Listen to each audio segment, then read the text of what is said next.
Кимексте не алдың дедіңіздер? Үйіп аяқ киім алдым. Бәрі стильді көрсетуге асықпын. Өзім де қуанып тұрмын. Біріншісі, стильді десе стильді осындай жайтабан аяқ киім. Сапасы экраннан көрініп тұр, я. Бұл аяқ киім жайтабан кисе де стильді көрінгісі келетін қыздарға арналған. Сосын бұл классикалық шалбарлар мен джинсы шалбарлармен де күшті үйлесе береді.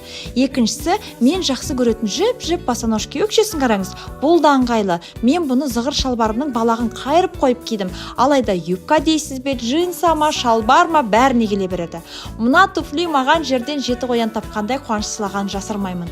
Gucci стайл әшейін. Классик қыздар, қайдасыздар, сіздерге жарасатын туфли міне.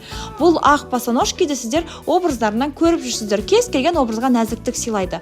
Биыл образдарыма кроссовки қоспаппын. Соған қарағанда нәзіктік энергия артқан ау. Әзіл қыздар, мына жайтабанмен де бөлсе салайыншы. Осындай жайтабандармен де сәнді болуға болады. Әйтпесе юбкаға тек биік кию керек деп ойлайтын қыздар бар. Жалпақ аяқ қыздарға да құйып қойғандай келек етеді, өйткені тұмсығы төрт бұрыштау келген. Ал қайсысы ұнады, жазып кетіңізші.